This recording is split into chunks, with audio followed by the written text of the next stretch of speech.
Putin llama al fin de la guerra y denuncia los objetivos globalistas. Llamamos al régimen de Kiev a cesar de inmediato el fuego, poner fin a las acciones militares, a esta guerra que se desató en 2014 y a volver así a la mesa de negociaciones. Este viernes, Vladimir Putin llamó a Ucrania a poner fin de inmediato a la guerra y poder negociar, pero advirtió que esta opción hecha por las repúblicas populares de Donetsk y Lugansk y las regiones de Gerson y Zaporilla de unirse a Rusia es algo definitivo. Por supuesto, te hablaremos de lo que ya todos saben y es que según se va a poner fin a la guerra y a llamar a negociaciones y que hay 4 regiones que se adhieren a Rusia de forma inmediata. Todo esto ha sido controversial, pero hay que leer entre líneas y analizar las denuncias reales que hizo Vladimir Putin al régimen mundial globalista. Putin decretó que unos 65.000 kilómetros cuadrados del este y sur de Ucrania pasarán a formar parte de Rusia. Firmó en un acto público y junto a los gobernadores prorrusos de Donetsk, Lugansk, Kherson y Zaporilla los tratados para anexar esas 4 regiones de Ucrania y dijo que Moscú protegería estas regiones recién incorporadas por todos los medios disponibles. También instó a Ucrania a sentarse a entablar conversaciones de paz, pero insistió en que no devolverá estos lugares porque son legalmente de Rusia, porque las personas que ahí habitan votaron para unirse al territorio. El Kremlin declaró el territorio donde se libran las batallas en las 4 regiones como territorio ruso y afirmó que está defendiendo y no atacando.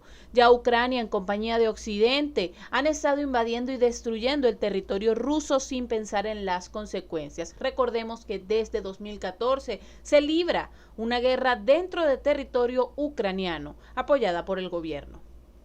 La Unión Soviética no existe. Es imposible devolver el pasado y la Rusia de hoy tampoco lo necesita. No es lo que buscamos. A todo esto, ¿por qué la comunidad internacional se opone?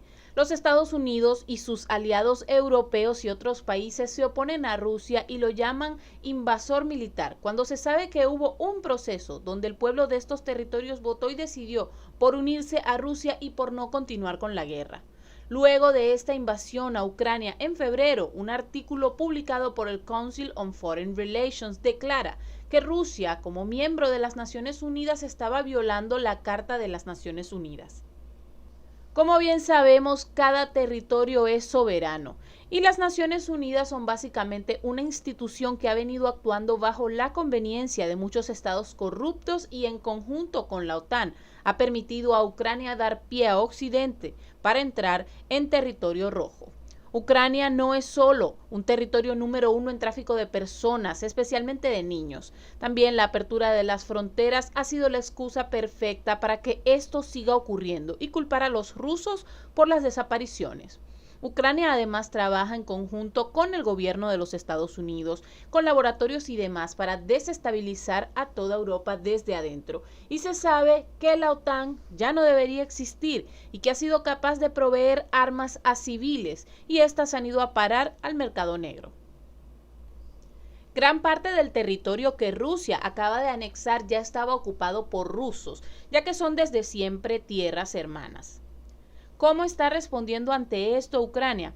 Pues el presidente Volodymyr Zelensky de Ucrania y sus ministros dicen que continuarán en su lucha para expulsar al ejército del país, independientemente de que Moscú llame Rusia partes de su país. También se sabe que Zelensky ha pedido dinero y este le ha sido negado bastantes veces, sobre todo por Alemania y otros países que han sido muy afectados por este conflicto. Principalmente los civiles quienes hoy deben pagar un precio alto por el gas, por ejemplo. Mientras no se levanten las sanciones, Rusia no distribuirá gas a Europa y por lo tanto la estrategia de los Estados Unidos se hace efectiva, convirtiéndose ellos en los principales vendedores. Los gobernadores prorrusos de las 4 provincias viajaron a Moscú y le pidieron a Putin aceptar sus regiones como parte de Rusia. Si el proceso sigue una plantilla establecida en 2014, cuando Rusia se anexó a otra región ucraniana que es Crimea, Putin presentaría este proyecto de ley al Parlamento de Rusia, proponiendo ampliar así las fronteras del país. La Corte Constitucional luego revisará esta propuesta y ambas cámaras votarán. No hay sorpresas, ya que todos estos miembros son bastante leales al patrimonio ruso. Putin firmaría entonces esta ley de adhesión y se reclamaría de formalmente este territorio. Rusia es un país milenario y no va a vivir según estas reglas.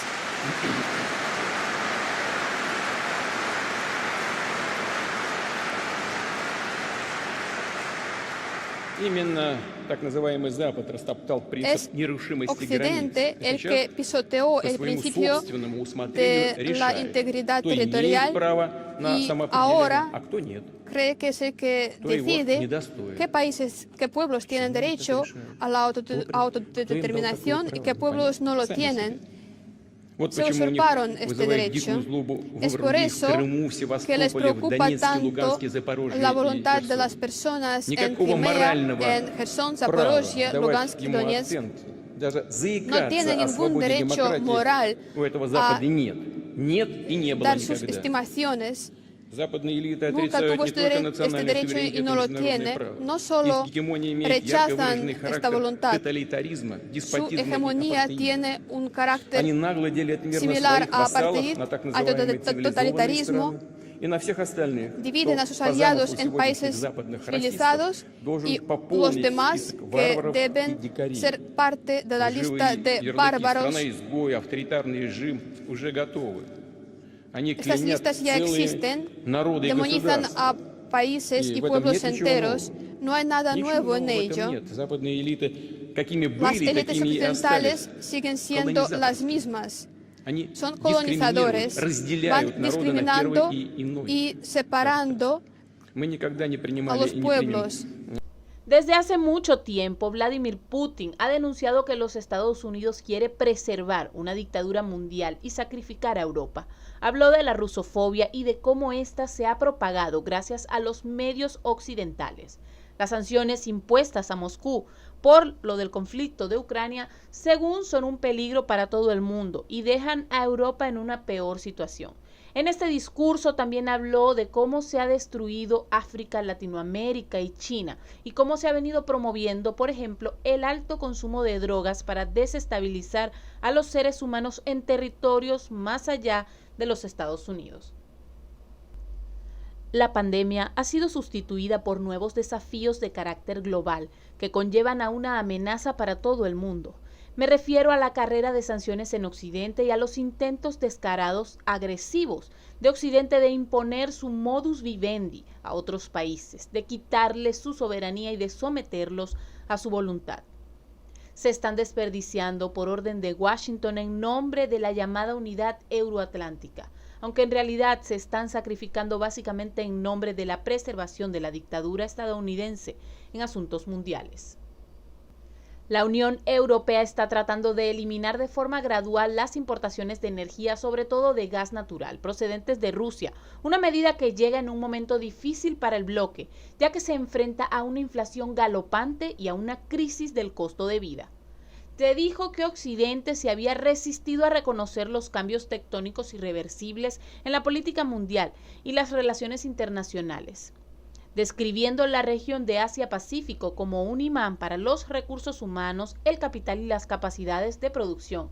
Putin dijo que a pesar de ello, los países occidentales intentan mantener a fuerza el viejo orden mundial, que solo les beneficia a ellos y que pueden manipular a su antojo con nuevas narrativas.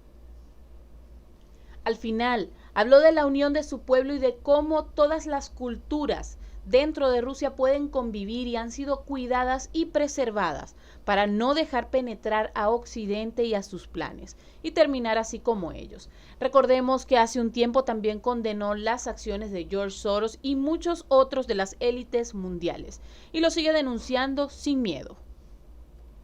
Estimados amigos, hoy día vamos luchando por una vía, un camino pacífico, en primer lugar para Rusia, para que las dictaduras y el totalitarismo desaparezcan y que una política basada en derechos exclusivos, en la opresión de culturas de otros pueblos, es algo criminal. Tenemos que pasar la página.